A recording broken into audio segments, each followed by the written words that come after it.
why I started this organization, Veterans for Child Rescue. I founded to expose and combat child trafficking, and expose is the biggest thing that I could bring against this. So I've got a background in military, special operations, and federal law enforcement, and then film and television, and also high threat mobile security over in the war zones. And when I started learning how pervasive child trafficking is in the United States, I realized that it's that big because it has so much top cover. The American populace is apparently not allowed to know about it. So the news media is not covering this adequately. You'll see hundreds of rescues and recoveries by agencies like HSI, Homeland Security Investigations. They'll arrest like 200 child predators at a time and rescue 100 or more children, and it won't even hit the mainstream news. You'll just see a clip about it on the internet, and you can go and research the agency and find out all that happened. But why isn't it getting more coverage?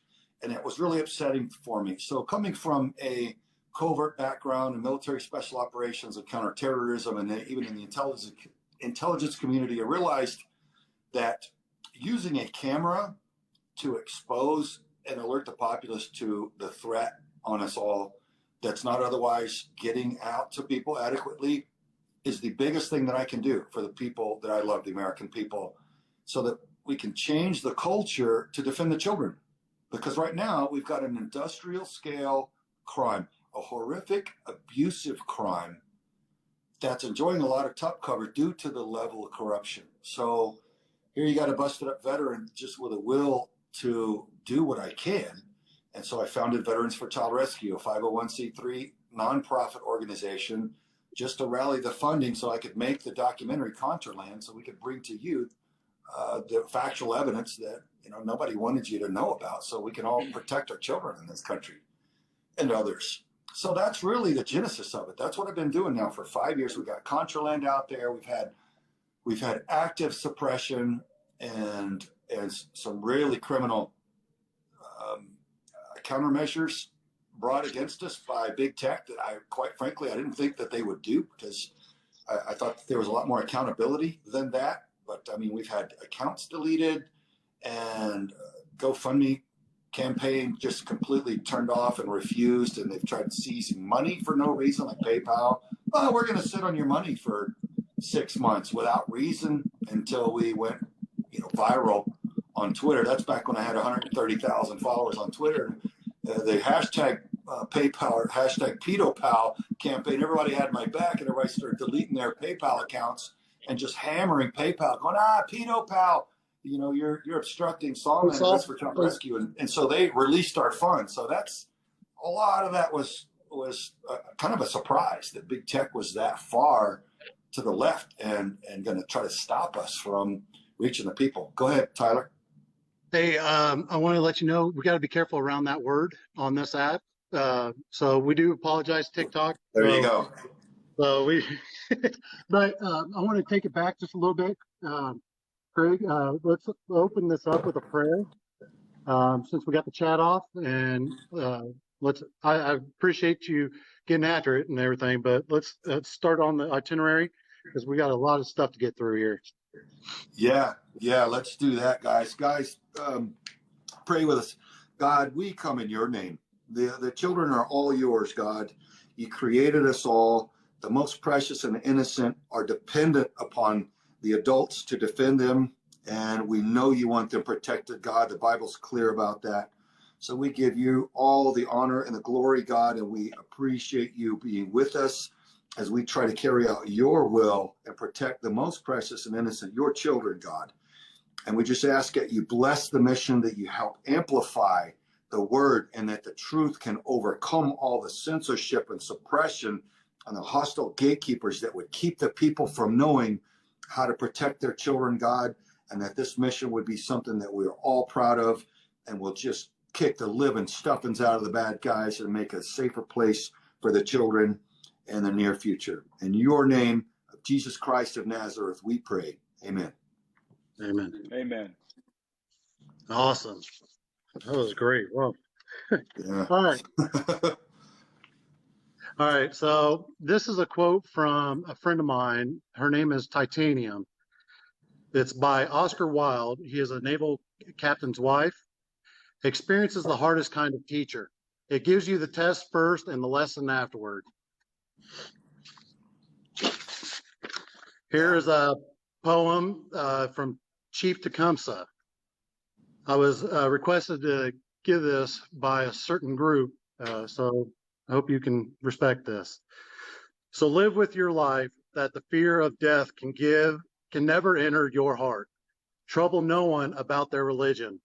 Respect others and their view, and demand that they respect yours. Love your life, protect your life. Beauty all things in your life.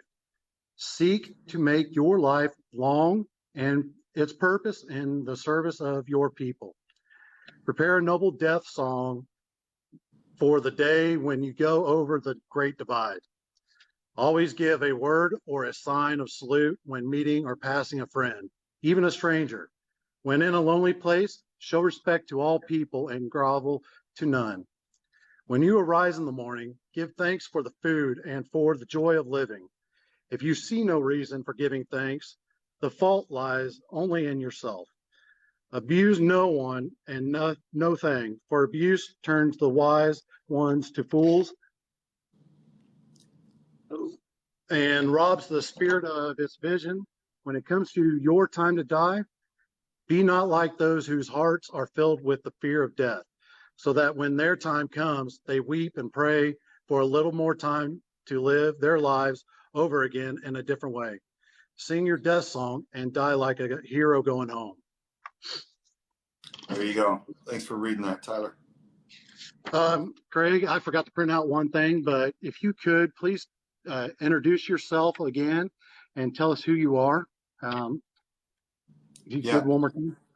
Yeah, well, my name's Craig Sawyer, and I spent most of my career in the military, SEAL teams, and then I did 5 years of federal law enforcement in the Air Marshal Service, and then I did 10 years of high threat mobile security over in the war zones for our Department of State and OGA for the intelligence community. Then I did about a decade of film and television, including some work over in Africa called Rhino Wars, where we ran counter-poaching operations over there. And that's really with the Rhino Wars, the concept of bringing cameras on real operations and showing the populace about a problem that there's not enough support for is really kind of the genesis of why I decided to film Contraland, because just like in Africa, they were losing the last of the endangered rhinos, and they wanted some of us Americans to come over there and make an Animal Planet special series on it, which we did. I just thought, man, that's a good way to show the American populace what's going on with the predators destroying the children in the United States, and a way to raise awareness and change the culture. Because when we start demanding that our elected officials bring stronger penalties against the predators and stronger protections for the children and better education for the children on how not to fall prey to predators instead of how to be an easy victim through grooming, then we'll start turning this around. But everybody's got to know about the threat. And right now, sadly, guys, they don't. I go telling people everywhere. I mean, I had a dentist appointment this morning. I talk to people everywhere I go about what's happening there. They're like, wow, no, I didn't know that. Well, we can't fight a threat that we don't know. And so here I am, like Paul Revere, sounding the alarm and letting everybody know, folks, well, here's a problem, but here's what we can do about it. So really alerting the populace is job one with Vets for Child Rescue. That's why we use cameras and media and documentaries and all this social media stuff, because we've got to get past those that don't want you to know what's happening. So that's really it. That's what we're up to. We also run joint operations with federal and local law enforcement, running raids and interdictions and sting operations and border operations against child traffickers and protecting the children. And we've got a 23 child predator arrests so far with a 100% conviction rate. And my daughter was targeted. She was abducted at knife point, and she was able to get away from him after a nightmarish night that really traumatized her. You can watch her story in our documentary Contraland. You can watch it on contralandmovie.com. It's free, as a good faith public service alert. It's about a 90-minute documentary. It's a high quality film, and it's all genuine, all real stuff. And it is a bit of a gut punch, but it will empower you with what you need to know about what's going on with the children, and also the genesis of it. So everybody that you see in there, the experts are on our board, and they are personal friends of mine. You see Jack Farmer, Bob Hamer, Dr. Judith Reisman has passed away last year since Contraland was released. So she was a dear friend and teammate that we've lost, but she remains on our board in memoriam, because what a hero she is, and a true champion for children. When you see what she's done standing up against the science fraud, Alfred Kinsey, who started this avalanche of child rape in the United States, then you'll realize what a hero she really is. Thank you, Craig. I appreciate Yes, that. sir. How can people help? You know, there's many things that you guys can do. Watch and share the content from Contraland clips. Links are in the bio. They're in my bio, and they're also in Child Rescue, and I believe they're in the Vets for Child Rescue as well. So if you guys need any information out there, make sure you click those links, and it has everything in there. Anything you got questions for, it's pretty much in that Linktree. Yeah, guys, we spent a lot of time building a really extensive website with all kinds of tools to empower you with the knowledge how to get in touch with us in whatever capacity you have need for, whether you're law enforcement or you're applying for positions here, or as a volunteer. There's all those portals and access there, and a lot of tools to make you smarter on how to defend your children. Mm-hmm. And we've got our Awesome. executive director on here, Forrest. Should I introduce Forrest yet, Tyler? Yes, Or do you have yes. that slated for later? Please introduce for us. I screwed that one up. Hello, guys. Well, hey, one of the things that we are doing is we got a lot of things that are in the works. We're working on a radio show, a TV show, and a podcast. And so right now, that's one of our main focuses about alerting the populace. Additionally, from a volunteer perspective, we have brought on a new person that is handling our volunteer coordinating. And we're looking for some very specific talent pool. We get inquiries every day. I get emails, I get voicemails of people that want to help, and oftentimes they don't know what they can do. So we're going to be gathering very specific skill sets. Just to name a couple, we're looking for people that are videographers that can go at a moment's notice. We'll bring them on whatever adventure that we're doing, and they've got to be able to operate a camera. We're looking for some paralegals that can give us some help on legal stuff, because there's a lot of paperwork that we have to do. So those are some examples. So keep an eye out for those, for some specific skill sets that you can help us with outside of volunteering, spreading the word, and helping us at our events. Yeah, man. Thanks, Forrest. Yeah, the TV show is something different than we've ever done. We've got a documentary series that we're going to do too, which is going to be some pretty hard-hitting information. And the TV show is going to be more mainstream. It's going to be a live studio audience, sit down like Dr. Phil or Dr. Oz style studio TV show. So I'll have a female co-host, and I think you guys will be excited about who she is when we're ready to settle that and announce that. But we're going to start filming that pretty soon. So That's something different than we've ever done, just because a different demographic to reach a lot of the housewives that will never otherwise see this, and just people that want to tune into that type of format and have a chat about what's going on with the kids and what can we do about it, man. So that'll be interesting for me. Yes, it will. Is there anything else you guys want to get out there? Any type of messages that you want to tell to the public and get out there? Yeah, well, one thing that's really important is connections to DAs that'll prosecute. Whenever we have friends or allies, I should say, that are district attorneys that will prosecute child sex crimes, and we could do great things there. Sadly, not all of them will now. And you may think, how could that be if they're a district attorney? Well, a lot of things aren't as they should be in this country right now. But when you do know those who are, please connect us to them, because we can work backwards from there and run operations in their area and put a lot of wins on the board for the people and make the citizens and the children safer in that county or district. So that's one thing that anybody can contribute if you know these DAs and even attorney generals. Those are great connections as well. Awesome. Do you got anything you'd like to say there for us? Yeah, I keep muting myself.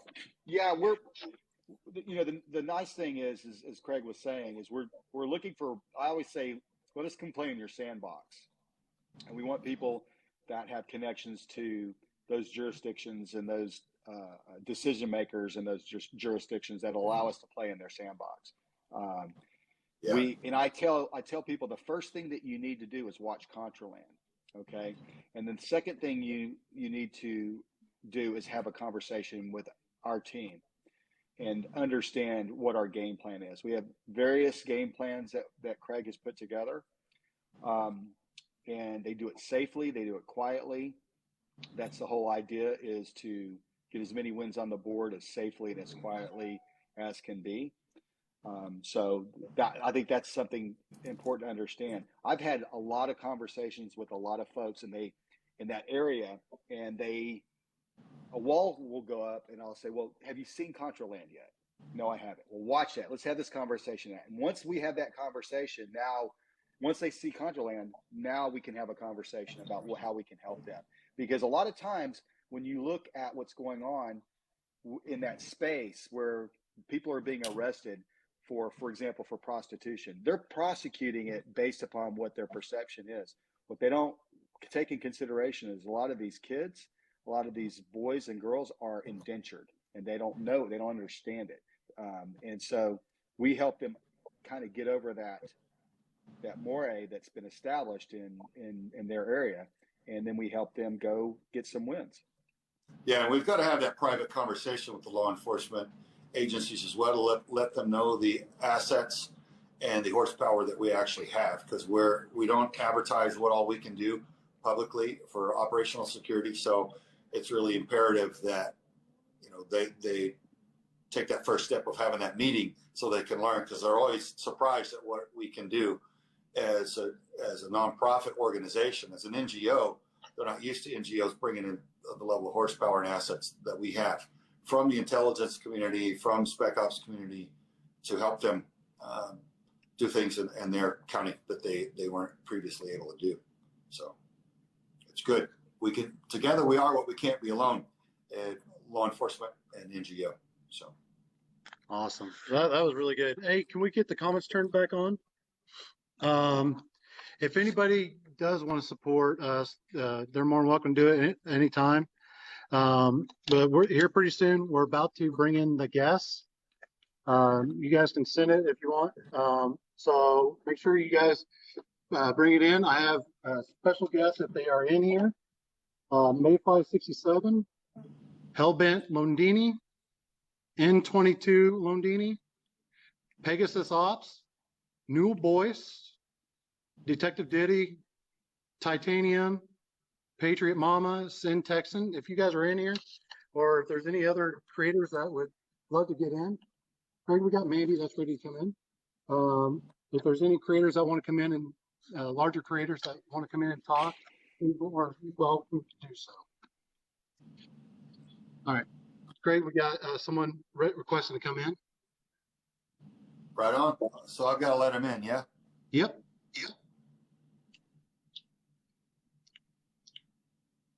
Let me know who you let in. We got Mandy in here. There we go. Hey, Mandy, how you doing, girl? Hi, Tyler. How are you? Oh, I am lovely. Hi. She should be on the big screen. She's much more attractive than us old ugly guys. Nice to meet you as well, Craig. Hello there. Nice to meet you. Thanks for your support. I literally had this whole list of things that I wanted to ask you. Nothing on here is what I want to talk about. the things that I want to bring up for the people in the chat, because I have watched Contraland, and some of the things that just blew my mind for the ones that don't know a lot about child trafficking, and some of the things that I learned watching Contraland blew my mind, was how prevalent this is. Can you tell them, the people in the chat for us, how many people you had respond to that one ad that you guys put out to try and bring in the, the predators in Certainly. that one day? All right. So on our first operation was in a very nice area in Connecticut. We put out a back page ad, and at that time, that was the platform that we put the first ad on. We use a lot of different platforms, but in that case, it was a back page ad, and it was a local ad, not a national ad, a local ad. And in 30 days, 5,000 unique hits.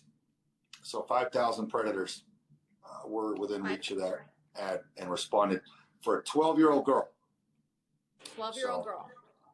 Yeah. And one of So them there's no brought her a shortage of birthday predators cake. out there. One of it's them very brought her a prevalent. birthday cake. Okay. Another thing is, could you explain to the chat what grooming means? Yeah, look, guys, children they're not wired to be hypersexual when they're little. Their minds are innocent. They don't know about a lot of those things. And they have a natural aversion to anything. They instinctively know what's naughty and what they shouldn't be doing because they're not ready for it yet, even if their parents haven't taught them. And so it's a protective mechanism, instinct. And so a predator, a full-grown predatory adult that wants to rape a child, is going to spend time trying to break down that child's defenses so that the predator gets what he or she wants. And that's what grooming is that entire subversion, that attack, that talking, that giving of the gifts, that kind of dating type of interaction to break down the child's defenses, to get the child to give in to that traumatic sexual encounter. And some people are very naive. They're like, well, if you just, if I could have sex with a child and the child's not beat up and bloody, then there's no harm done. But what they don't realize is what I've learned from adults who have had that done to them when they were children. And they say, Craig, it was so traumatic. My little mind, this was done to me, and I couldn't advocate for myself. I didn't know what to say. I didn't know how to fight back. I was so scared. I was basically just mentally paralyzed, and I was tormented after it because it was a man, and I don't know if I grew up as a boy worrying whether I was gay or why didn't I fight back more, and ashamed of myself. A lot of them commit suicide. A lot of them have deep psychological trauma, and the predators never think about that. They don't care about the kids. And the ones that are trying to normalize child rape don't care about the kids. And they never mention the harm to the children, the psychological trauma. They just mention the rapist and what the rapist's preferences are. Well, I say, look, folks, we have to talk about the children. We have to advocate for them. A human brain is not fully developed, like the outer cortex, frontal lobe, not until 23 to 25 years of age. So you look up any university studies and you'll see that's the age now. 23 to 25, they're saying. Wow. Not until then. And so that's why you don't see little 7-year-old courtroom trial lawyers, because they can't advocate. And right. Certainly a child can't advocate for themselves and figure out a psychological and verbal defense against someone that's trying to their best as a predatory adult to overcome all of their objections to having sex with an adult. So that's what grooming is breaking all that down, and we've got to protect the little ones because they can't defend themselves. They're defenseless. Absolutely. And somebody asked in the comments what happened to the 5,000 people that responded to the ad. And I'm just going to tell them, watch Contraland. But there you go. I like that. Another thing that was brought up in Contraland was that the majority of these children that are targeted are children with no father figure in their lives, and that these predators can pick those children out. They can see it from a mile away. So guys, just be all up in your kids' business. Seriously, be in their business. Show them the love, the sport. Get off your phones. Get in their faces. Be with them. Okay? Man, isn't that true? Amen to that. Because look, Bob Hamer from the FBI, he arrested a lot of these predators. And he said, man, he just wasn't seeing these predators going after the children with a strong father presence in the home. Yeah. Why? Because that's a harder target. That's definitely a harder target. I teach a training course called Hard Target Training, and it's to make people harder targets for any sort of predator. And we want our children protected. And it's sad that, there's so much separation and divorce in our society now. But if you're a single mom, please just realize you got to do your best to bless you for it. But be hyper vigilant and watch after your children, and realize that predators will see your child as a softer target than they would one who has a strong father presence. And so just really try not to leave them unattended ever. Absolutely. Well, that's all I wanted to bring up. I just want to urge every single one of you guys in here to please go watch that show. Do what you can to try and help this organization out. I've been working with Tyler. I really want to do everything that I can. My husband has already sent you guys an email. He's ex-law enforcement, and he is wanting to bang down doors, whatever he can. Yeah. I'm ready to meet him. Like, sign me up. Let's do this. Seriously. We're in Florida. We want to know how we can help here. But I'm going to hop out of the box to let other people get in here, guys. Thank you. It was nice to meet you. God bless you. Thanks for coming on. You brought good points. I appreciate that. Thank you so much, Mandy. I appreciate you. Thank you, Mandy. All right. Bring the next victim in. This is actually this person. I think if it's her, she is one of my good friends, and she has helped me out tremendously this week. She was my glue to keep me together. Well, we appreciate that. How do I go? We all need a little extra glue from time to time to keep us together. I think you got to activate your camera. Maybe. So hit the two-person, then hit the camera button, Titanium. Where's the camera button? It's to the right of your name. Once you hit the two people thing, the multi-guest. Hit the multi-guest, it'll pop up. And then to the right, you'll see the middle one's a camera. No. Well, you can, if you want to, exit the box and try it again.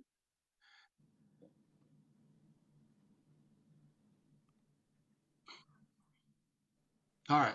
So, or unless you just want to talk the way you are, you're more than welcome to. Can you hear me? Yeah. Oh, yeah. We got audio. All right. Let me sign out. And do I have to go live? No. What you just stay there, Titanium. We'll handle it here. Just go ahead and say what you have to say, and we'll do an introduction a little bit later. Okay, that's fine. Listen, I want to thank you first and foremost for all that you're doing. And just to introduce myself, I'm a survivor of a near 18-year domestically abusive marriage. I researched what happens to children when they grow up in domestically abusive households because I did not want my 4 children to be at a disadvantage. Upon finding about what happens to those children from domestically abusive households, I do see a direct relation to what happens to children who are sex trafficked. And the similarities are very powerful, very strong, and very in your face. There's no denying it. So as I'm listening to you talk, I realize that the resources I have are resources that could benefit your organization. So rest assured that I will be connecting you, and I already have. I live in Trumbull, Connecticut, And I remember when you were out here, because I have an individual that I am friends with who is the director of public safety in a town in Connecticut. And he's going to be in Tucson in 2 weeks. You're going to be introduced to him. And the people that he works with are retired FBI, military, Department of Defense, CIA. So I'm quite serious about connecting you with all that I can. My daughter graduated from University of Arizona, and I happen to know that their legal students out there are very into children's rights. So that's another potential connection for you. So I watched Contraland. Good. Maybe we can follow up on that. Absolutely. Hey, Titanium. Yes. If we can, the connections, we can talk about them later. But Okay. yeah, if you got anything else you would love to say, I would love to hear. Well, what I want to know is, I'm about awareness. I want to know what the reach is with youth programs in your area or any other area as to what children need to be equipped with to avoid being sucked into some type of child sex trafficking. Is there any research on that? We've got a partner org, Sold No More. They've got a Power Over Predators training program that's absolutely brilliant. And they go into the schools and teach, but it's just like us. They run up against a lot of opposition. People don't want to let them talk to the children and train the children how not to be victims and how to be empowered. So one of the things that all children need to know is how not to fall victim on their phone. Some apps, and I won't mention any app names, but everybody on here is probably familiar with that. Apps are hostile. They're owned by hostile foreign nations, and they have different functions to them that aren't advertised on the surface. So some apps out there have facial recognition, and your child may be on an app and think it's just playing with another child, but actually they're playing with a predatory adult on the other end, pretending to be a child. Absolutely So right. Facial recognition software, identifying who your kid is. They can take covert still images and even video of your child. And imagine if let's say you've got a teen son and he's 12 or 13 and there's some girl. He thinks it's a girl. She's new to the school. Oh, yeah. She's like, "Oh, I saw you at school and you're so nice. Well, blah, blah, be my friend, my guide. I'm so scared." And maybe he's a gentleman. He's trying to help her. And then after, days or weeks, she's like, "Well, I think I really care for you. You're my boyfriend. Here's some pictures of me, some revealing pictures. Isn't that cool? This is how much I love you." And maybe she asks him to do the same. "Show me a little something." And if he does, the creepy predatory man that he's really talking to is probably sending that out to the universe on the internet, making money for it from other predators and talking him into other worse acts, and showing him more and getting video. And he could say, hey, the predator can say to the boy, "If you don't show me more, I'm gonna send this to your parents, or I'm gonna send this to your whole school." And maybe the boy kills himself. Maybe the boy, who knows what happens. So this happens all the time. And then also geolocating. Yeah, so it can put a ping on a map of where your child is. And your child just the whole time thinks they're playing a game with another child. But a predator can literally find your child on the playground or at the park or walking home from the bus stop or going out to take the mail out or do the garbage. So smart devices, folks, really, really get in there, understand what apps your child is using, what apps are problematic. Go to v4cr.org, and we've got a list of problematic and potentially dangerous apps, and just kind of dig in there and find out who your child is dealing with, make sure they're okay. Invade their privacy enough to make sure they survive until they're 18, right? One So of those apps, one of those games that's a biggie. was the Pokemon game. Do you remember that? You had to go out and find the Pokemon. I remember it. That, Yeah. I think that may have been one of them. Pokemon Go. What I have found in my volunteer work, when I work for a dual crisis center, or volunteer rather, domestic violence and sexual assault. So when I went to the youth program place, they're very into making the children aware of what's out there. So I just thought if you had any literature that could, I'm sure your website, but a lot of these children, especially in Chicago, South Side, they don't have cell phones, they don't have access to technology. But if there was any literature that maybe a youth center could print out for these children, do you have anything specific for such places? We've got flyers and different types of information, but I think that's a good point, is to maybe create something specifically for the kids that can be printed out by volunteers locally, rather than us shipping stuff to a volunteer that's going to go to events and deal with the adults on how to safeguard the children, in underprivileged areas where children may not have, or the kids may not have so much electronics. I could see where that'd be probably a good idea. So we'd be happy to look at that. Well, let me know if I can help. Find a way forward. I travel from Connecticut to Chicago, and I've not been to South Side Chicago, but I've been to CCAC, which is Chicago Children Advocacy Center, and that's part of NCA, which is National Children's Alliance. And they would be very receptive, because some of those kids are trafficked by their parents. One of the things we're working on, we are actually redesigning some of our brochures, and we're breaking them into sections.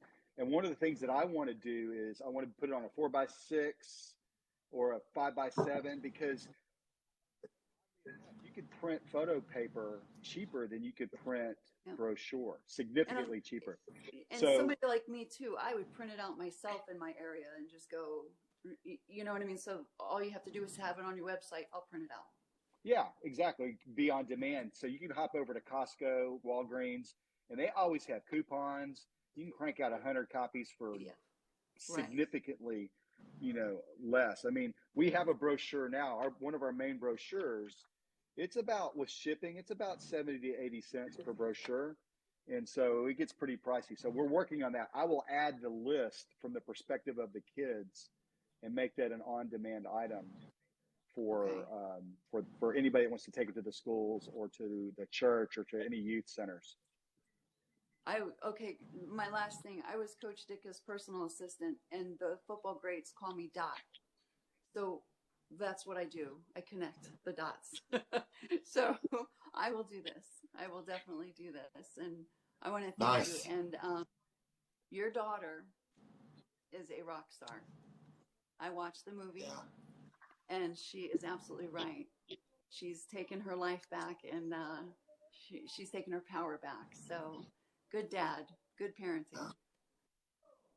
Yeah, well, we're grateful because, she did that op with us, and that was, that was 3 years ago now. And she did brilliantly, but after that, she was traumatized, and she had a kind of a down period. I'm not going to air out her business here, but she was struggling for a bit, and now she's stronger and better, and we're so grateful. We're so sure that she's going to be a strong advocate for other children, because whenever we talk to her, she's just got that strength of character. She's morally strong, and she's like, just like she was with her predator. Nobody can be allowed. He can't be allowed to do this to anybody else. He's got to go down. She talks about that with other kids, like, this can't be allowed to go unchallenged. We have to start a program, and we have to. So she's a force to be reckoned with, man. All of us in this family recognize that she's. I think the big man upstairs has his hand on that girl. Yeah. She is her father's Well, and Tressa too is Irish and Cherokee. She's not one to be messed with either. You get on her bad side. She's put a lot of bad guys away. She's taken predators out of out of their businesses. In fact, there was a predatory dentist here that ran a dental spa in Tucson, and he was hitting on his staff, and he was hitting on his clients, and he was doing things that were unclean with a lot of infections. He wasn't changing his gloves enough. He was just doing some things that were wrong.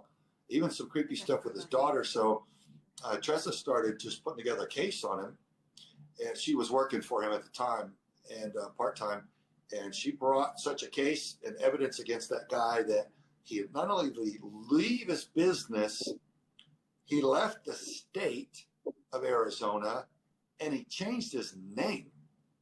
So now he's in Northern California trying to prey on other people under a different name.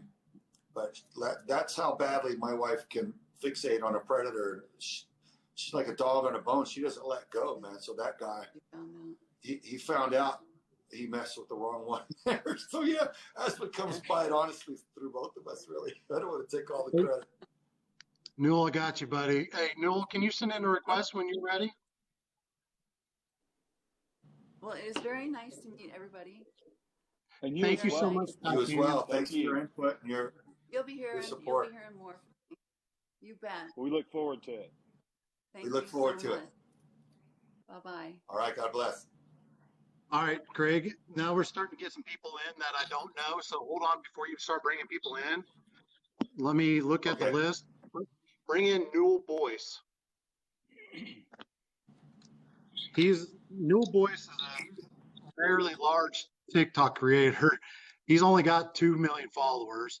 I mean, he's a great individual, and he got motivated not too long ago, and I heard him on his live say that he's going to be changing a bunch of stuff so he can make a difference on this app. So, but Newell, I'll let you speak it out. I just wanted to get you by until you got in here. Well, thank you very much, Tyler. Nice to meet you, sir. My name is Newell Boyce. I've been on this app for 1 year. Over the last year, I've noticed quite a few things on this app that really kind of shook me a little bit.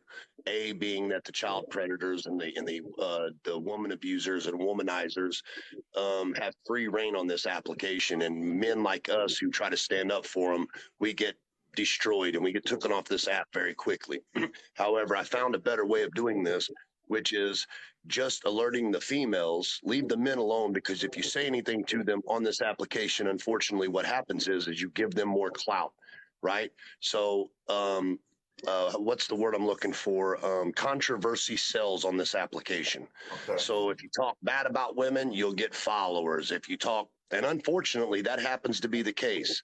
So my job right now, what I'm trying to do is just come through here, give everyone a safe place to come, a safe place to hang out where there's no judgment, and we can look out for them, help them, guide them in the right direction, and keep them in a community of people where they're not going to be hunted, where they're not going to be lurked on or predators, looking for them or grooming them, as we like to say on here.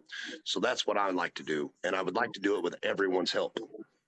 All right. Yeah. Well, thanks for creating a safer place online. It's without saying too much about apps. We had a president that wanted to ban a certain app in our country, and other people fought him and stopped him.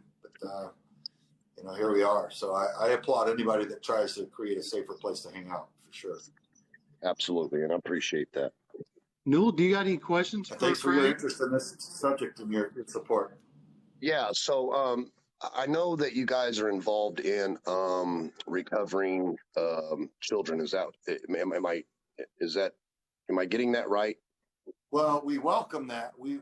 But we want to really end child trafficking so that all the children are free and don't have to be rescued anymore. Alerting the populace to this epidemic, this industrial scale crime against children is the best way to eradicate it. So we're out to eradicate it. Expose it is job one. We arrest the predators. That's job two, because every predator rapes and destroys an average of 70 children throughout their lifetime. Some rape hundreds of children, because let's face it, guys, predators love to put themselves into positions of unsupervised access to children. So they want to be scout leaders. They want to be school teachers. They want to be Sunday school teachers. They want to have any sort of unsupervised access to children, which they abuse, and they rape the children and they traumatize them and all that. So some get caught on day one, and so it's 0 or 1 child, and others never get caught. The average is 70 each. So every child predator that we arrest and put in prison to rape no more represents an average of 70 children that won't be raped by that guy. So that's the second thing that we do. And we also recover the children wherever we're able. But now you've got to realize in the United States, you are not legally allowed to move a child without a power of attorney from that child's parents. So if the parents know that the child is missing and they know where their child is, they're probably not going to go to a nonprofit or for a recovery. They're probably going to go to law enforcement. So there's not a lot of that child recovery thing going on in the United States by NGOs. That's a law enforcement function. So we have been able to do it, thank God, and we love it whenever we can. But alerting the populace and taking down the predators is the bulk of what we do. So in other words, what we need to do is, this is the way I'm taking it. I could be wrong, but what I think we need to do is learn to teach not only the young people, but even the older people, recognizing these people and what they look like and what they act like and how they move. And just like you said, we all know that they love unsupervised. And there's a lot of children on this application who are unsupervised. You can go on their page and you can see the grown men by the hundreds that have commented on their videos, Yeah. So you're right. We just need to alert them and get them more aware of what these people look like. Yeah, the social awareness of the dynamic of how the predators stalk the children, especially online now. So yeah, once everybody's aware, they can look after their children a lot more effectively. So if there's one thing I can ask you, what can I do to help better and help make this movement better on this application? Is there anything that I can do personally to help this happen? Oh man, with the reach that you've got, brother, you could share a lot of the short little videos. We've got a lot of little smart how-to videos and heads-up kind of videos that are less than 60 seconds that we can put up on any social media app. And it's quick because, we all have short attention span on social media, and it's quick things that people can just watch and learn and go, okay, I didn't know that. That's really cool. I can handle something a little bit more intelligently now or more effectively, sharing that out and just letting people know about Contraland. Contraland is an empowering documentary, man. Everybody needs to know about it. And if they watch that, you can blast that out, encourage people to research child trafficking, what's going on. Our website, v4cr.org, man, we've got just tools there on how to safeguard your children and, apps that are harmful, and so much there that's just really, really helpful to the people. So just getting all that out through your platform would be fantastic, man. Well, that's what I'll do then, sir. I'll utilize this platform and I'll work closely with you guys. Tyler, I know he's in my live every day. And I'm making a very aggressive approach to this right now because I have to do it in a manner that it's not going to get me kicked off the platform. Yeah. But I also want to do it in a very intelligent manner so that I'm bringing awareness to every single person, because it's not just women, folks. Let's be honest. There is men out there that are abused. There's young little boys that are being trafficked. So when I say domestic violence, this is a blanket across every woman, across every child, across every young man out there. We got to do better at keeping an eye on them. This thing that we call a cell phone that we have in our face all day long, if we would just take a minute out of our day and look away from the cell phone and check those children in the front yard.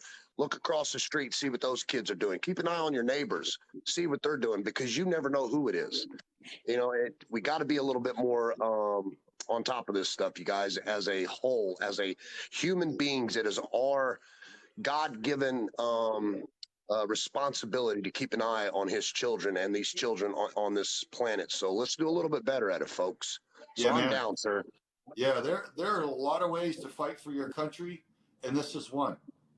Yes, literally absolutely. using your phone to alert the populace to something that's enjoying a lot of top cover, that's kept very, very secret, is a way to fight. It's a war over information is exactly what it is. And this is how we can fight that. We need to inform each other on the nature of the threat. And you got to remember, there's a bigger power out there too, ladies and gentlemen, that is trying to keep this from happening. It isn't people like me and you. That we're talking about higher up folks out there that get paid off of this kind of stuff, you know. And I know a lot of you guys don't want to believe it. I don't do politics, so I'm not going to get into it. Just know that this isn't an easy fight, but if we just lay down and take it and let it happen, then what are we really doing with ourselves in this world, you guys? Honestly. So I'll die protecting these small children. I have 3 girls and 3 boys, and I would I ain't going to say what I would do if something ever happened to my children like that, but let's just do better as a group, as a whole. Yeah, I told the detective something when my daughter was in the hospital after her abduction and rape that motivated them to get busy getting the guy. They said that they'd probably it'd take them a long time to find the predator. And I said, you don't have that kind of time if you plan on beating me to him. And they looked at my wife, and my wife's like, yeah. And they said, excuse us. So they went outside for about 20 minutes, and they came back inside. And then they called me by my name, Mr. Sawyer. We're going to make this our first predator. They got him. They said, give us X number of days. I forget what it was, but they got him just within like 2 or 3 days. They got him pretty quickly. And man, I was grateful. But there's a rage that goes through a father when your little ones are hunted, man. That's the worst thing. That's the worst part of evil, man. You know, I was a counter-terrorist operator, and right now the children are being terrorized in our country yes, to a greater degree than adults have been terrorized anywhere else. I mean, this is terrorism is happening right here. What goes on in a child's mind, man, the trauma that they suffer, what they go through shouldn't happen anywhere, let alone here in the U.S. of A. And Hey, Newell. Yes, This is sir. Forrest. If you stay in contact with us through Tyler, when we roll out our TV show and podcast, there's a lot of topics we're going to be touching upon, and that's going to be the penalty phase, the legal system, the aftercare. There's a lot of other things that I think people think that once we catch the bad guy, that the problem is solved. There are so many other attributes that society needs to be aware of, because you've got guys that are getting sentences that are very long, and they'll serve 15 months and they're out, and nobody knows this, and nobody's holding the legal system accountable. And so I think as we develop the podcast and the radio show and the TV show, if you could help us promote that we'd be very grateful. Man, I would be honored to help you promote that. Like I said, I've got kids, and I would never in a million years. I'm like the man here. I'm sorry. What's your name again? Sawyer? Forrest. Yep. He's Craig. Yeah, Oh, sorry. Okay, so I'm like him. You definitely better find somebody, because if not, everybody's paying the price. Because this is my life right here, man. And I know I was abused as a child, and I have no worries of telling people this. I was abused as a child, sexually and physically, and I know what kind of. Luckily for me, I was strong enough to get older and realize that it wasn't my fault and that I was able to move on. But that's not the case for everyone, you guys. So it's very important that we move very aggressively on this. I am down, Sawyer. I'm very down to help promote anything you guys got to do. right on. Only thing right is, here's my only issue. My only problem is that anything that I share, I have a hard time sharing things to my profile because I'm monetized, right? And one thing I refuse to do is get paid by TikTok to promote someone else's tragedies. I just don't feel right in my heart by that. So I'll still do it, but I want you to understand this, that they are going to pay me for them videos to be on my profile. Well, that's okay. Look, we need reach. So, Well, I just you know wanted to what? let If you know we that pay you because so much that I you start want you to feeling know I bad don't want about to make that, nothing maybe off of this. make a donation to the org. Everybody Oh, wins. no, well, I definitely will. I just donated over $4,000 this week to the Gabby Petiton Foundation for Domestic Violence Awareness. So I'll definitely do that for you guys. Thank you, man. Thank you, sir. Yes, Hey, sir. Newell, if you have a connection with TikTok, I would love to explore it, because there's a button on TikTok in our profiles where we can add a nonprofit. Yes. And we are on Tiltify, but it is not connected to here at TikTok just yet. Are you through 501c3? Yes. Oh, yeah. Okay, so then I won't have no problems getting that on here then, because as long as you guys are 501c3, you are accredited by the government. Therefore, they have to recognize it to an extent. So I will do my best to get you guys on the board. That way we can keep your banner on our screens when we're doing our lives. Right on. Dude, Right I on. appreciate that. That would be a big Very help for good. me. That's something I've been trying to do the last couple of weeks that I just couldn't get anywhere with. I got a few connections, buddy. I'll make some shit happen. But again, thank you guys so much. And hey, Sawyer, hats off to you, brother, for everything that you're doing. And I guarantee you that this isn't the last you're going to hear. We're going to work our ass off, and we're going to be right behind you 100% to help this stuff work. Right on. It won't be long before we can look back and be very proud of the results that we've all brought together. So, man, we're I think grateful we can for all agree everybody's if we can save assistance. 1 child, 2 children, 10 children, 15 children, we're doing something, and we'll move from there. Yeah. Right on. All right. You have a great day and a great night, everyone. Thank you very Thank you. much. Thank you, sir. Yes, sir. All right. Let me look at the next victims Oh, here. cool. Who's on my list? So there's a person named Hellbent Longdini. Does anybody know James Nelson? Let me know. Hellbent Longdini is the next guest.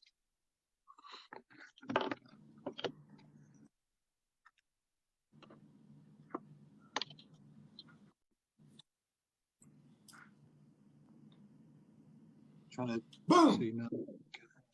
Hello. Oh, it didn't turn my camera on. Hold on. This thing. Craig, this is Hellbent Longdini. She lives in, I believe, Arizona somewhere, or I Okay. don't know. Yes. But she's a super fan.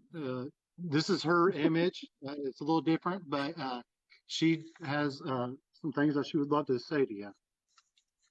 Yeah, I think I live a little north and east of you, out here in the middle of the desert. I'm about 80 miles from the Mexican border and about 40 miles from the New Mexico border. So that tells you Okay. about where I'm at. All right. And first of all, I just want to thank you for your service to our country, your sacrifices, your families during your service to our country. You've had an amazing career. We owe you so much. And then your ongoing efforts to protect citizens and with the organization. Love your guys' work. You guys have my support 100%. I will do everything I can with my platform while I'm bringing it out of hibernation due to my medical issues and stuff. It's been dormant. You guys have my absolute support. You guys are standing for the things that I do. Most with my platform, I work a lot with veterans in crisis and, of course, children, amongst other things. I'm super excited. I'm absolutely honored to be any small part of this. You've got anything you need from me, 100%. And I'll use my platform and encourage my followers to do the same. Okay. Well, we appreciate your support, man. It's a widespread problem, and really, this is a chance for everybody to do something. You know, so many people say, Craig, I wish I had a chance to be a hero. I wish I would have served in the military. I'm like, man, we need people to step up now more than, any other time in my life. I've never seen such a problem with our people under attack here in the homeland, and especially the children right now. So this is a chance. It's a bad situation, but it's a great chance for everybody to get involved and do something that you feel proud about, and it makes a difference that changes lives of the little ones. So this problem came about because one guy really got active politicking to normalize the whole concept of raping a child. And now here we are decades later with, a couple generations later, with the psychological healthcare system, a legal system, and an educational system that are all very permissive of this type of harm. And so it happened.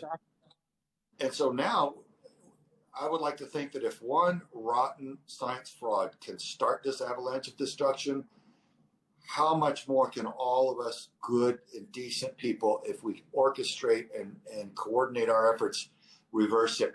If this destruction got started by one guy, we can start reversing it, and we can drive this from our nation.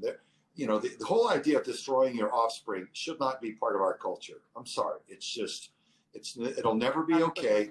It'll never be normal, and we can never condone it, because a child can never advocate for themselves. They don't have the mental capacity. Their brains are not developed yet. So it'll never just be another sexual preference. That can never happen. So that's where we draw the line. We stand in front of the children and say, leave the kids alone, man.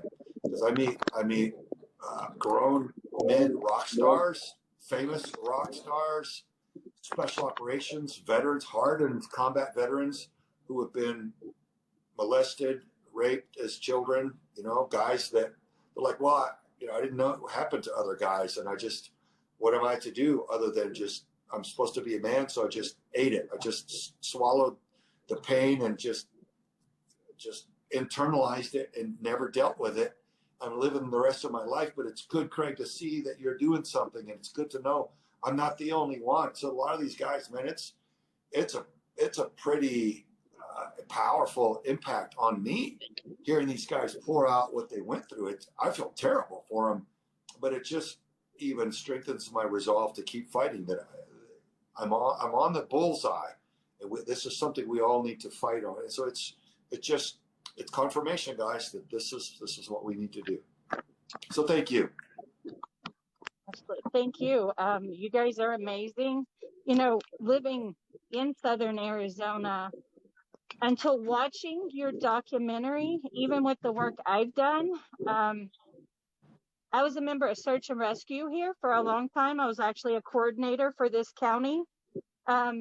So for Search and Rescue, when I saw you in the plane with the sheriff, that I've actually went to assist in his county before, Yeah. and the washes and the layup areas that are shown on the documentary, I've actually been to those. But we were searching for a person, and never clicking in my mind that, well, this is where the kids are coming across too. And in the county I live in, which is up above there, we have an inordinate amount of people found in the desert, young people that are no longer with us, that nobody knows anything about. Nobody's ever seen them. They never figure out where they came from, why they're just found out in the desert. And then it all started clicking to me. I'm like, wow, how have I missed that long? Yeah. And so again, you have my full support. And I would just like to say, in watching the comments in the live, guys, I know everyone's very passionate about this and involves our children and very heated, and we all have our own ideas about what should happen to these people, but please try to keep it clean and respectful in the comments. And also, this is an issue, guys, just like my lives that I do, that none of the issues that divide people. Well, I'm sorry. That's all right. We'll worry about that later. It's okay. Yeah. Well, I just wanted people to understand that the things that divide us all, issues that we all have different opinions on, none of those matter. One thing we can all do is come together as one to fight this issue. Yeah, we've all been children, and none of us wanted to be tortured or raped when we were a toddler or a child. Right, absolutely. It's such a no-brainer. This is one thing. Issue. Agreed. This is definitely one thing that should unite us all, regardless of our opinions on any other topic. That's a good thank point. you for your time, sir. Yes, ma'am. Yeah. You guys have a great evening. Thank you as well. Thanks for coming on. We'll Nice talk to meet you. to you later. I'm sorry. I just couldn't hear you. It didn't come in. Anything I can do for you guys, I'm here. 100%. All right. I'm honored to be a part of it. Thank you. Thank you. God bless out there. Thank you, Alban. All You're right. welcome. The box never lets me out. You're going to have to eat me. So I don't know why there's an X right in the top corner of hers. Yeah. There we go. All right. Oop. It's like a video game. Next guest is actually a surprise guest. She was a survivor, or we like to call them warriors now, is Joy.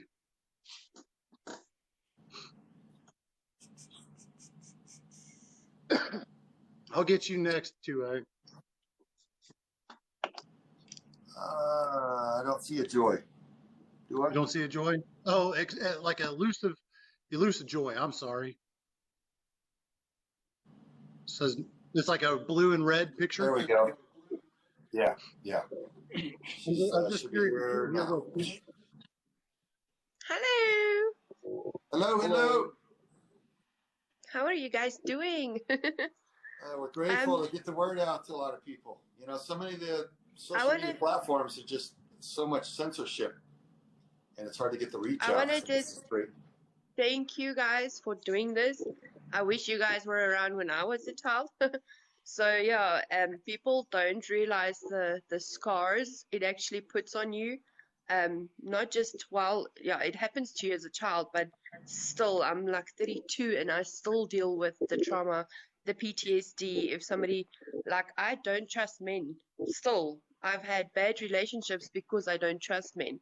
If I look at I didn't have a dad growing up, and when I look at a dad and playing with his little girl, I immediately think, oh shoot. So and still that trust, that, like, thank you for being the voice for little kids, because that's the worst feeling as a little child, not having a voice.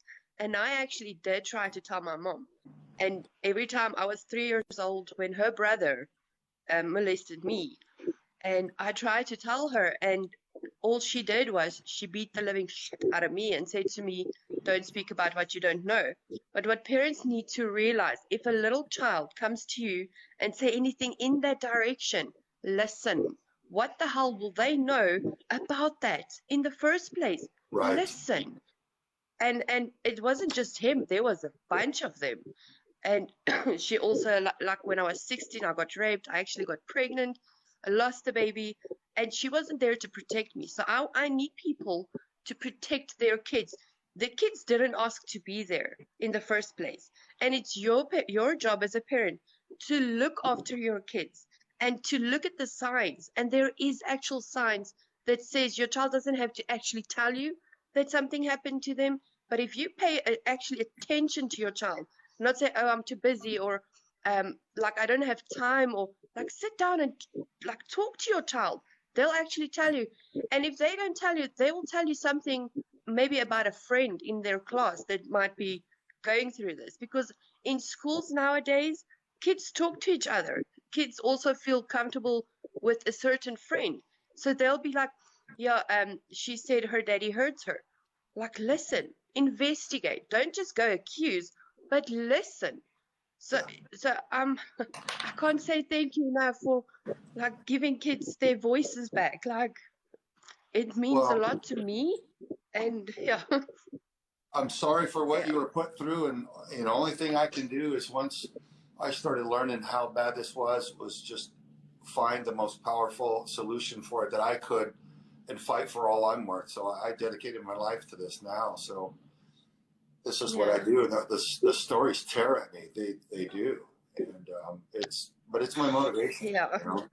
I mean, I had a loving family. Thank God. I had a loving mother and father, and I thought that was normal. I wanted that for everybody, but I thought everybody had that. Hey, our dogs go crazy. They're at war with coyotes. So that's what all that madness was. So, oh man, where was I even? We grew up in an environment where we thought it was normal to have a loving household. And yeah, with the, you know, and like Bob Hamer said, with the father in the home, it's such a deterrent to predators. I think, you know, it's such a hard task raising children, and to do it alone, man. I have so much respect for people that have to do it alone.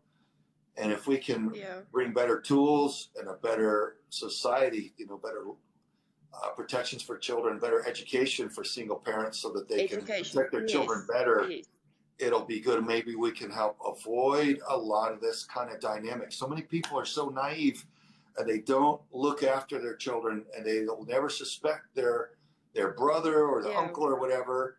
And then, tragically, they'll lash out sometimes if the child is trying to warn them, I'm being hurt. And it's such a painful thought to the mother or whatever that they just lash out at the child out of instinct rather than think, might she be telling me the truth? Or the little boy, might they be telling me the truth? And don't I need to intervene Exactly. and make them safe? They're terrible stories. Those are the ones that tear at me because the child doesn't understand.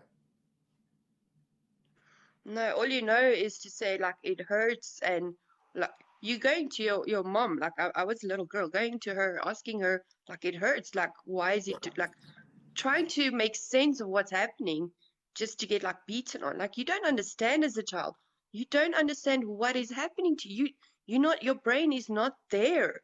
So for something like that to happen, you need to listen and like just be there. That's all. You just need to listen to your child or look at their reactions. There is actually a lot of science. I went into a little bit of psychology into kids, especially with that, because I've got 4 boys, and I will end up in jail if anything like this happens to my kids. I will, oh, geez. You just want to like protect them. And especially with my background, I don't want my kids to go through that. It's not like, okay, it happened and then it's over, and it sits with you. It literally sits with you. And that trauma and I've dealt with most of it, and I'm still dealing with it. Like it's not going to just go away, but I've survived it. And I've realized I could only start speaking about it when I realized none of that was my fault. I was the victim. And I'm not going to allow them to still have power over me, because for me, they're just useless people that hurts kids. And they're not worth my anxiety. And I'm still dealing through it, but I'm getting there and I'm stronger. And I'm not going to give them that like, okay, well, I broke, like, no, like, so yeah. Yeah. Well, Forrest, maybe that's something we can move on and have the staff create some content about listening to your little ones, man. Like when your kids come to you with that, for crying out loud, listen and consider what they're telling you, because there's a reason. Children don't make up stories about sexual molestation. Yes. So I think there's a whole campaign on national education that can be done on that. But I tell you what, well, my wife is no longer hiding what happened to her when she was a kid. So with her, and I'm going to share this so that everybody understands the effects, the psychological effects are lifelong. In her neighborhood, there was a couple, a husband and wife, that had their own children that babysit all the everybody on that street whenever they're at work or whatever, until they would get home after school. They would have this couple babysit their children. Well, the man was raping the girls, and I think the boys. And so my wife, to this day, certain movements or smells or sounds trigger, and it takes her back there. And she's that tiny little girl in that moment again, and it's terrible. And you're terrified. It's difficult for me. It's like walking around in a minefield. I'm not complaining. It breaks my heart, but before she really revealed to me the depth of her trauma, it was just, I thought my wife was a cool chick, and she was a great friend, and we had fun dating and all that kind of stuff. And sometimes I would trip across a landmine. She would smell a certain deodorant or cologne or hear something on TV or whatever, and she would change. She would lash out at me. I'm like, my God, what have I done? It was like I was getting blown up without understanding why. Well, now I understand what kind of things trigger her and why. People just need to know this is not a game, man. Children are not a toy. You don't get to do that with them. You can't sell them. You can't abuse them. And we have to change our culture to defend them. That's how it has to be. So my partner as that. well. He it's not just the sexual abuse; it's the actual abuse from my mother as well. She beat the living anyway. And then certain things still, like if she said, "Okay, do this," or if she start getting up, you better jump up and do whatever. Otherwise, she's going to literally take anything and beat you with it. So my partner, it's actually been worse the last month, the PTSD. So I would literally just snap at him. Like I'll be so irritated and angry, but I'm feeling so anxious. It's as if I can't breathe, and it's nothing he did wrong. And I actually had to sit him down and say, it's not your fault. I'm still dealing with that. If he says something in a way she usually said it, I get like anxious and I can't handle that feeling, and then I get like snapping at him. So, and he's still dealing with it with me. So it's not just me going through it, it's him as well. He doesn't understand, like, what the hell now? And it's basically not his fault. It's my mom's fault that did that to me, and that I've got those triggers. I always tell him, I'm so sorry, it's a trigger. I'm going to calm down now. And then he knows. So, yeah, it's definitely a lifelong thing. Man, we've seen miraculous recovery through equine therapy with our daughter. Man, in fact, we're just finishing up a video about our partner org, Rancho Milagro, and their work with trauma victims with the horses. Miraculous stuff, man. And I don't know if you've got access to something like that wherever you are. And I think, but if it's the quality of the people that South Africa. that are running it, yeah. So yeah, you guys got to protect your cattle pretty well from wildlife, don't you? But yeah, anyway, there is help out there, and you know, a lot of times. Will you let really Tyler back in the box? Oh, I need to let Tyler back in. Yes. Tyler. I think he's way at the bottom.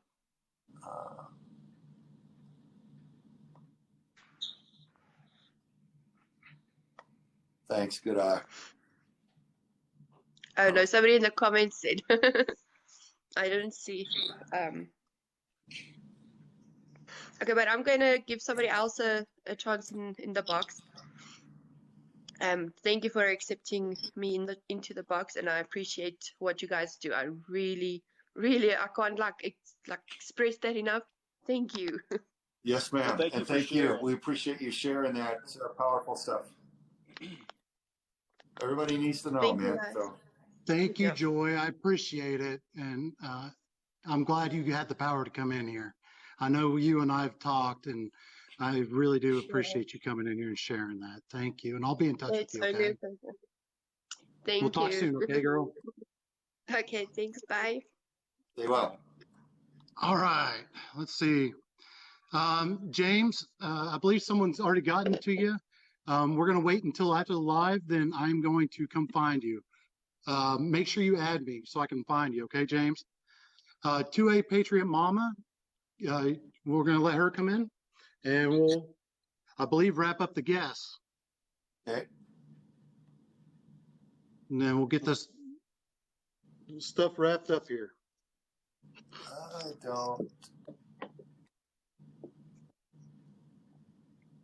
I don't see that one in the guest room, Tyler. You don't see her? Should be like the second from the bottom. There's like a space 2A Patriot Mama. Yeah, space. Oh. Yeah. Underscore. Or yeah, underscore, my bad. That's all it was. Here she goes. Thank you. I appreciate that tag. How are you? We're well. First of all, thank you for your service. Thank you for taking the time to spend with us here on TikTok. Oh, it's a privilege. And thank you for your organization. Yeah. I am a huge advocate for child trafficking. I am probably one of the most banned accounts on this app. 21 accounts in. Wow. But Tyler connected with me, and we've had a great relationship off this app, talking and discussing a lot of stuff. And I was so excited to hear that he was going to get you on here. But I do have a lot of questions. Okay. Hopefully we've ready. answered some before we got started. So within all of my We did, accounts, but some of those obviously- questions I think need to be answered again. But we'll probably give you about 5 minutes or so if you can slam through that. I'm going to slam through as quickly as I possibly can. All right, go. So one of my questions is for your organization, which I am fairly new to. I did see your documentary twice, and I absolutely love it.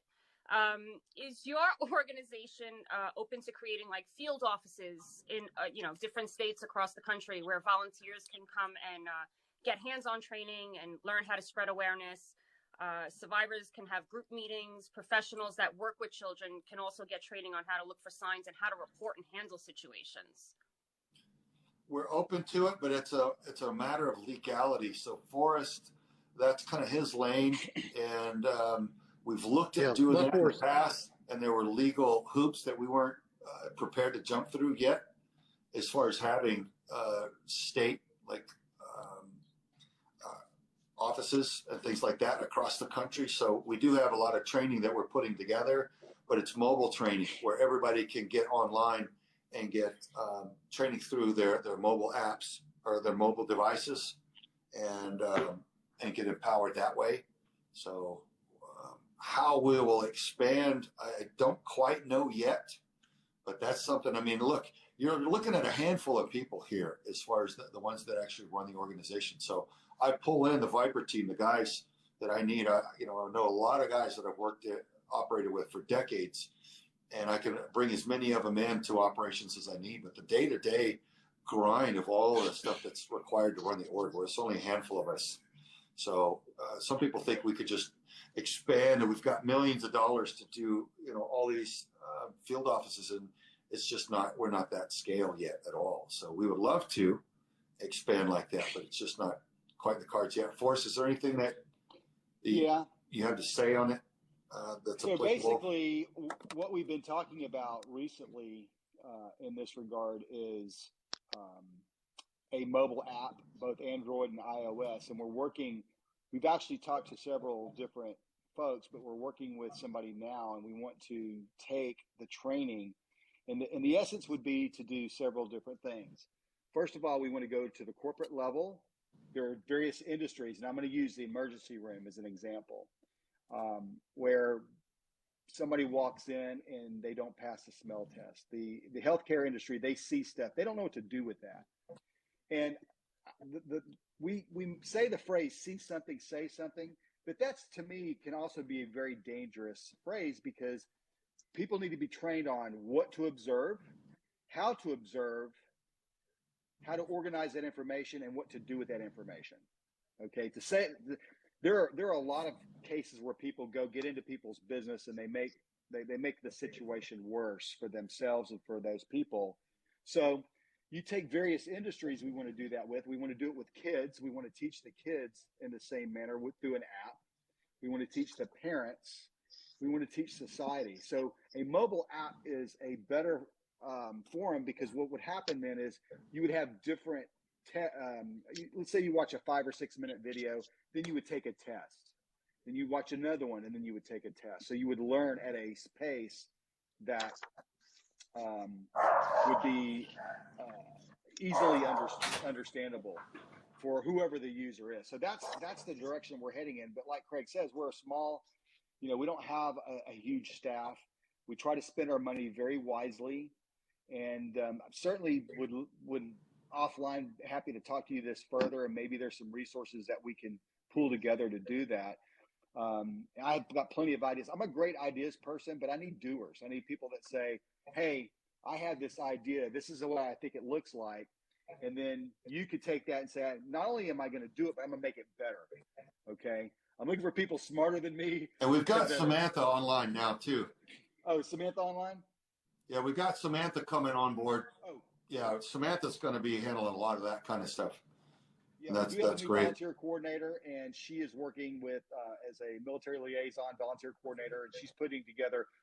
We're starting out on the East Coast because that's where she's located. We're wanting to replicate those efforts, and we're going to start there initially and pick different areas to do that in. But like I said, it's if there were 48 hours in the day, it still wouldn't be enough. No. I'm happy you touched on, as far as the funds and stuff, there's I do a lot of awareness, that you guys can't operate without the funds. People need to donate. So with that, I don't think a lot of people understand, what is the average cost of a mission to rescue a child? Yeah. Well, if you just think about the cost of travel and lodging, if you want to bring 10 or 15 people together from all around the country to one location, what does airfare cost? What does hotels and rental cars cost? Or if they drive all that way with fuel now, what does that cost? I mean, even if they're volunteering, it's just, you know, and if we're going to film it to the degree that it's a level of quality where you're capturing the right stuff the right way with the right equipment, the audio and the video that can be edited and put into a quality documentary that anybody will watch, that can have an impact, then you're going to have to pay for professionals. And what do they cost? So those are the kinds of things that can bring, like one sting operation can be about $20,000.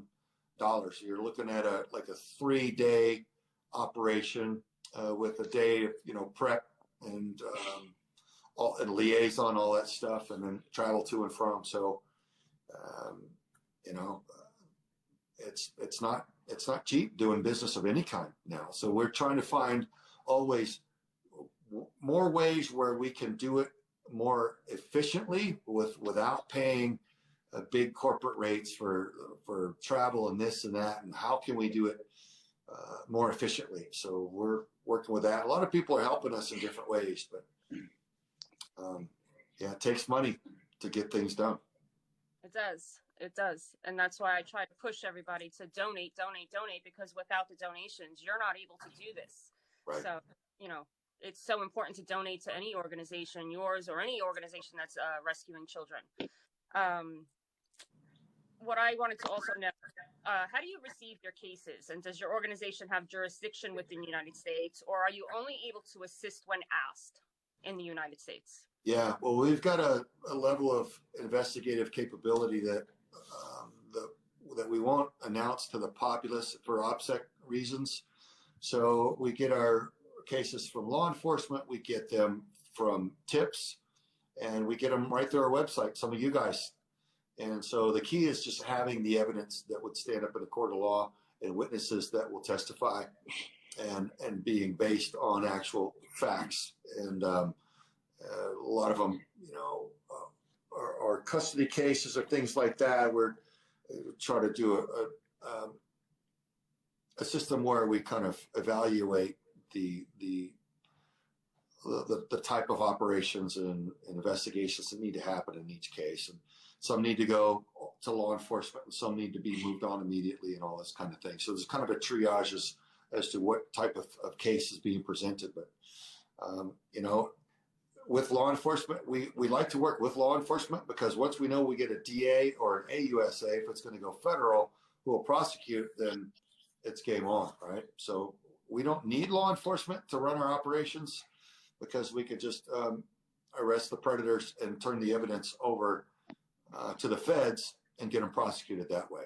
But we like working with law enforcement because if they make the actual hands-on arrest and process them from there, it makes it just smarter for liability purposes and so forth. So there's a lot to it, but it's actually pretty simple once you've got the relationships with law enforcement down. And, you know, most of us are former federal law enforcement in addition to military special operations. So we understand how things need to be handled. So that really helps as well.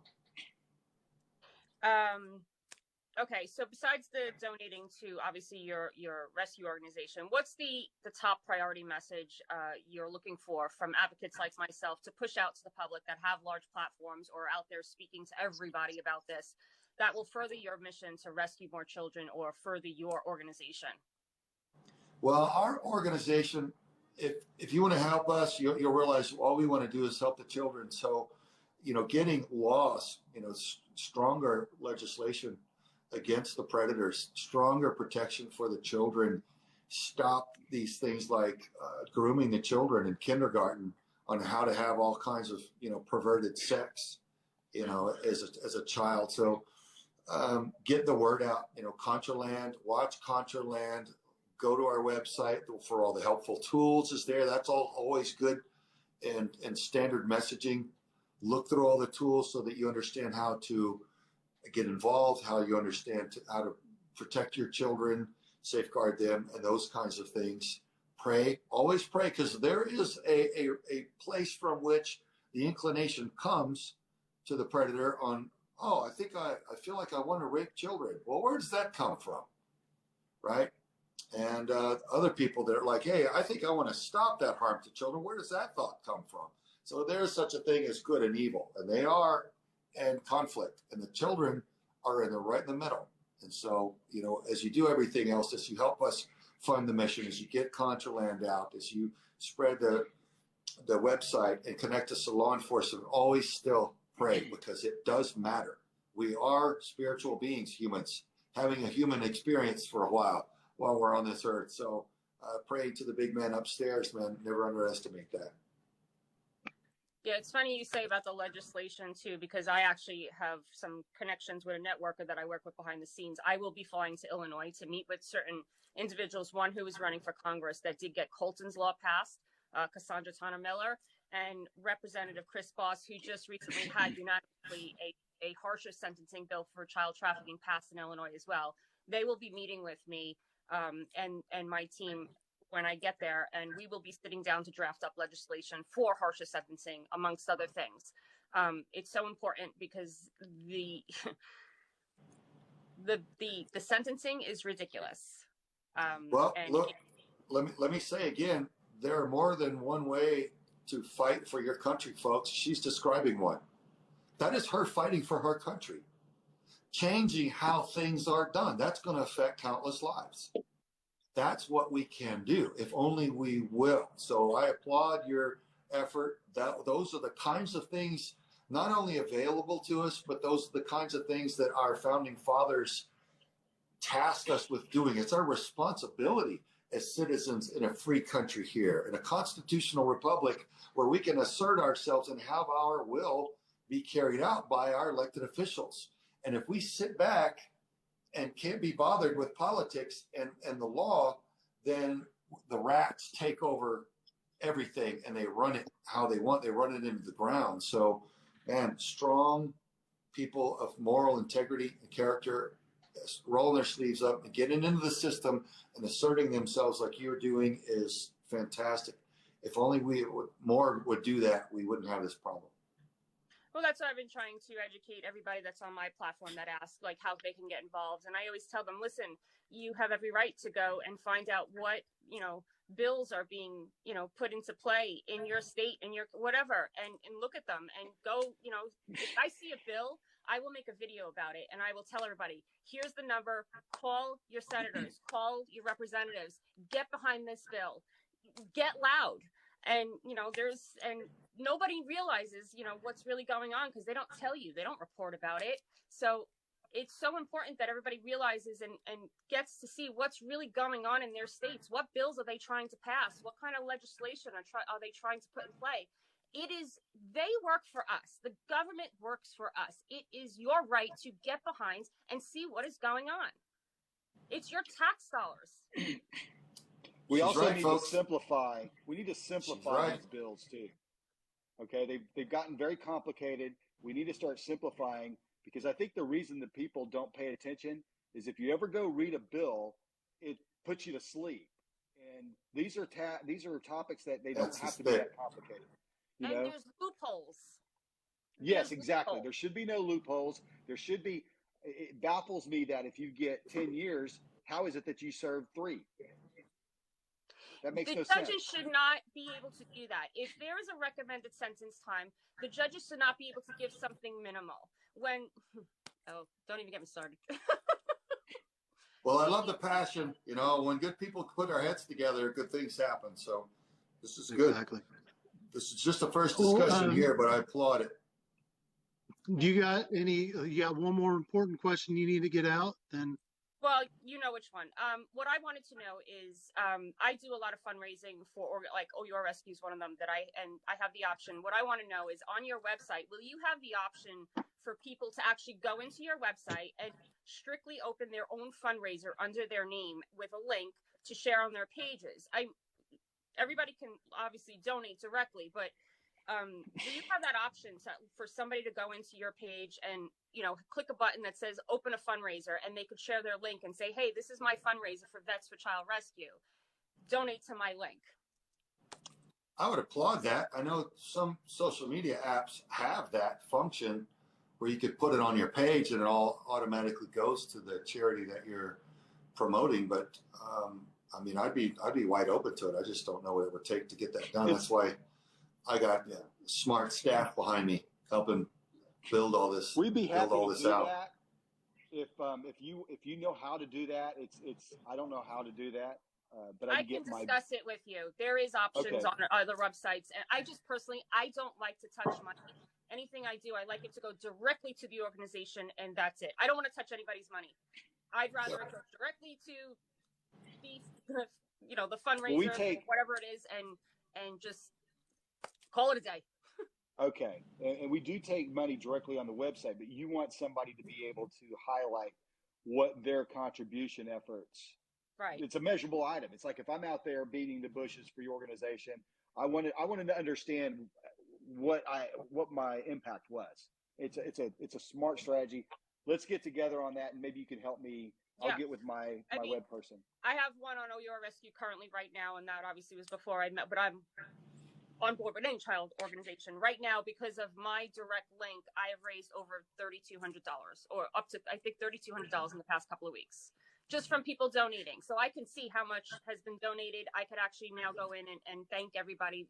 I could see who donated, and I know it came because I promoted it. Yeah, we'd love to do that. So it's inspiring to see how much you're able to do and track right. it. Yeah. So Tyler will get us. Yeah, we can look at that, and we'll do that. And you could be our first, our beta tester. No problem. I'm ready. All right. Awesome. Do you have any more questions you got to get out? Are you good? No, I'm good. That was the list of my questions. Listen, I have a ton of questions. I'm not going to keep you here all night. You'll definitely give me those questions so that way we can get it to the team and get them all answered for you, because you deserve that. And we'll get you going. Thank you.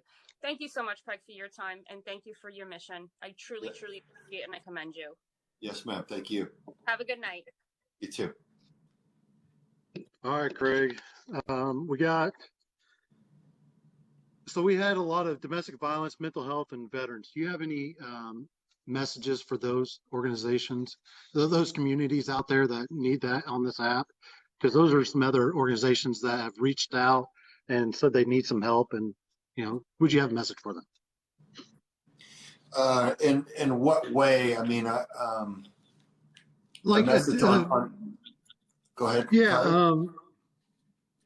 Yeah, just to create awareness for them. You know, there's other things that they could do as well. Just kind of like using our method that we can implement to their strategies as well. Because I think that growing this community is going to be really big, and that's one thing I really want to do is just grow this stuff. So, you know, I told you that I wasn't going to be in this. I was going to leave right after this, but I'm still in this fight, man. I'm going all the way with you. So you tell me what you want from me. Well, yeah. Well, look, there are a lot of things that are wrong in this world, and there are a lot of people that have been harmed and wronged and are struggling and suffering out there. And everybody deserves to have some sort of healing and correction. And I think just the good people networking like we are here and finding solutions is good. And is it worthy to help veterans who have been used and abused and forgotten and kind of abandoned to some degree? Yeah, you know, a lot of people need help, and I'm all about that. And I think what we're learning to do against the child trafficking, some of the techniques and the networking can be utilized to help veterans and anybody else that's really finds themselves in a needy position where there's a wrong that can be corrected if only people will unite and find an effective solution. Then I would applaud that sharing those lessons learned on how we're networking and how we're bringing awareness and solutions to those in need. So Well, Saul, I'm noticing a lot of law enforcement, big influencers from them coming in.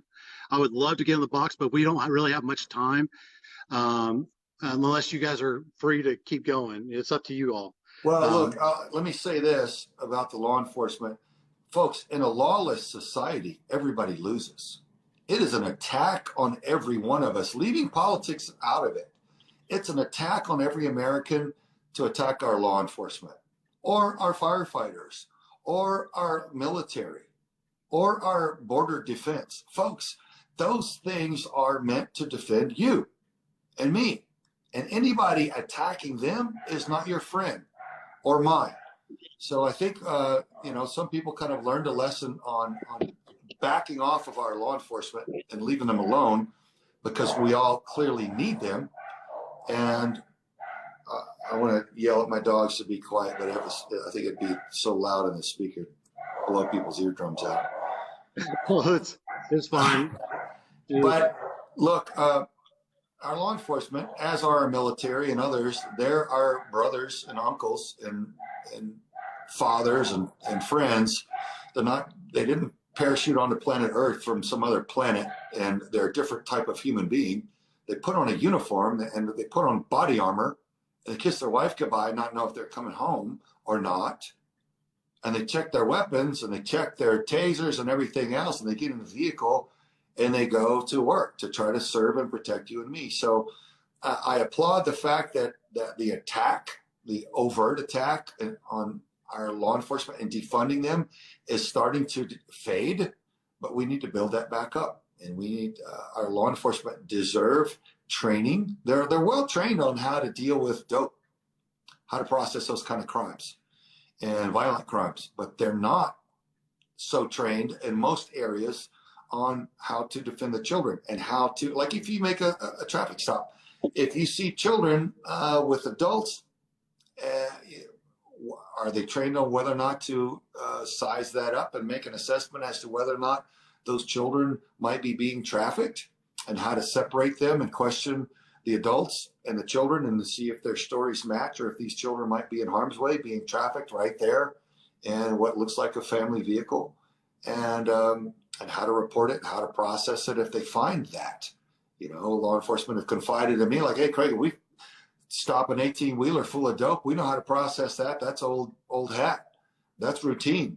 But if there's children in there too, man, we may not be so well versed on that.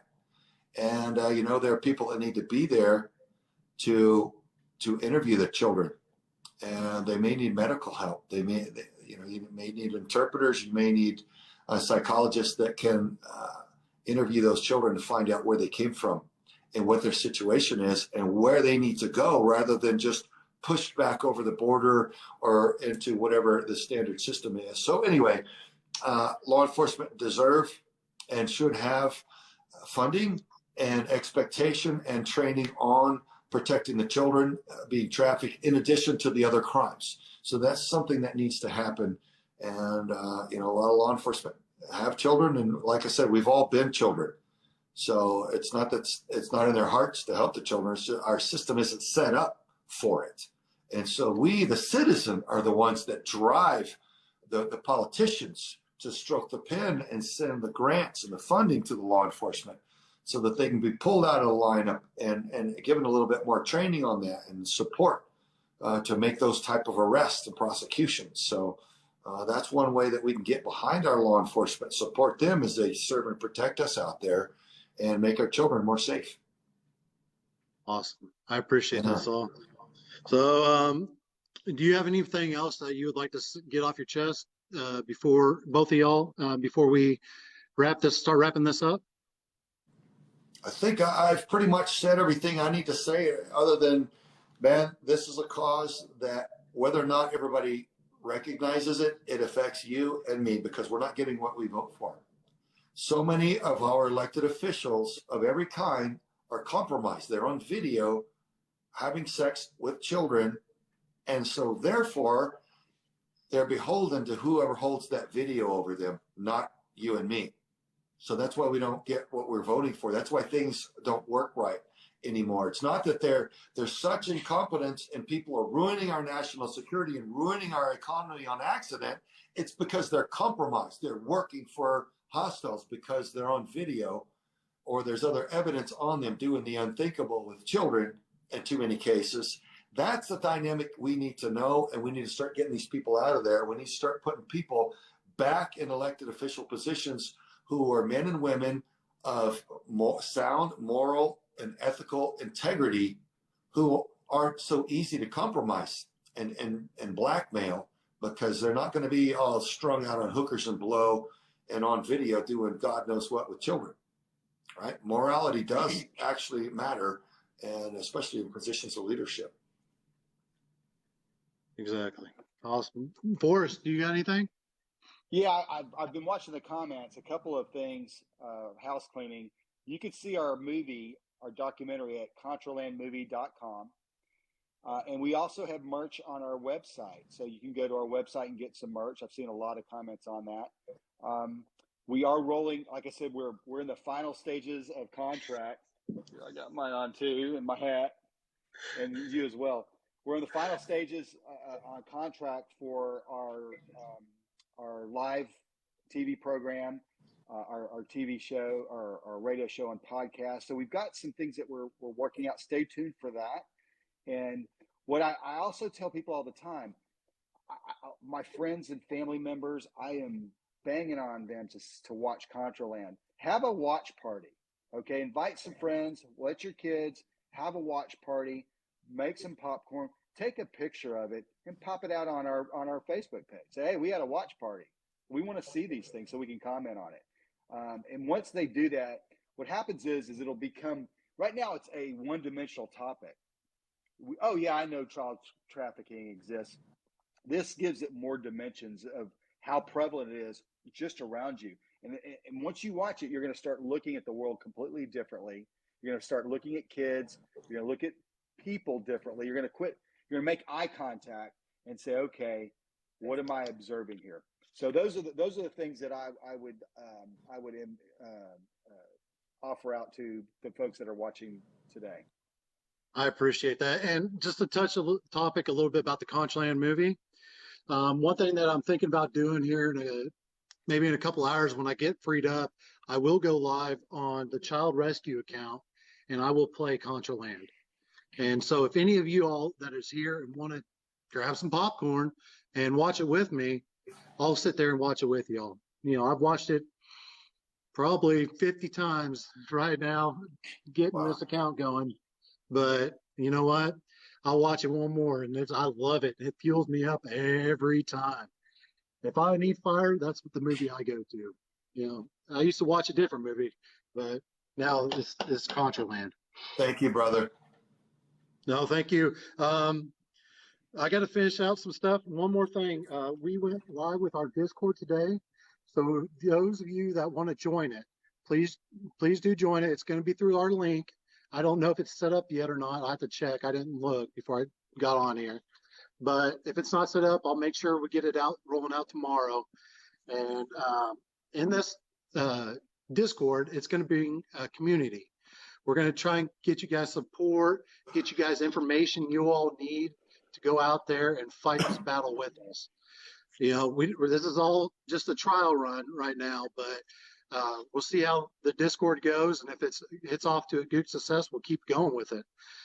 That's my hopes with it. I appreciate that. I'm going to close it out with a list of thanks, people that have helped along the way, and I appreciate it. First of all, I want to thank each and every one of you from the bottom of my heart. You've inspired more hope in this world than I could imagine. This has been a beautiful process that we have all been able to create together. I couldn't have done this without the help of friends and supporters of Vets for Child Rescue. My company, the Evolution Group, would like to say thank you for allowing us to work together, Craig and Forrest, and the rest of Vets for Child Rescue. Here are a few other special mentions. There are a couple friends of mine that I extremely need to thank. They took the movie Contraland out and email blasted to almost 2 million subscribers. Thank you, Chad, Travis, and Jim. You are all so amazing with your continued work. All right, this is their information. Brand Avalanche Media has been happy to help get the word out through their websites and newsletters that include gunsandgadgetsdaily.com, freedomslodge.com, popularoutdoorsman.com, currenthomesteading.com, popularedc.com, and they're planning on launching another site soon. Sign up for any and all their newsletters, and if you can, make sure you also check out gunsamerica.com. Thank you, Jim. I owe you dinner. Hellbent and Smurf, thanks for the Discord. I appreciate it. Titanium, Frogman, Vets for Child Rescue, Baby Kraken, and Kraken Skulls. So many of you, the list just keeps going on. And so many of y'all just got in the fight with us. Please continuing sharing, posting, and duetting our videos. Stay alert, and talking about this topic is how we get the message out there. Thank you all for coming and attending. I hope you all have a safe and blessed night. Anyone got anything else to say? Nope. I think you're good. And Mayfly, I think you forgot Mayfly and Oh, Joy. yeah, definitely Mayfly. Mandy, she does, just so you know, she does mental health awarenesses on Mondays. I can't remember the time, but it's around noon o'clock. So if y'all are in here and need some good support, she's got it. All right. Well, I appreciate everyone coming in. If y'all need anything, just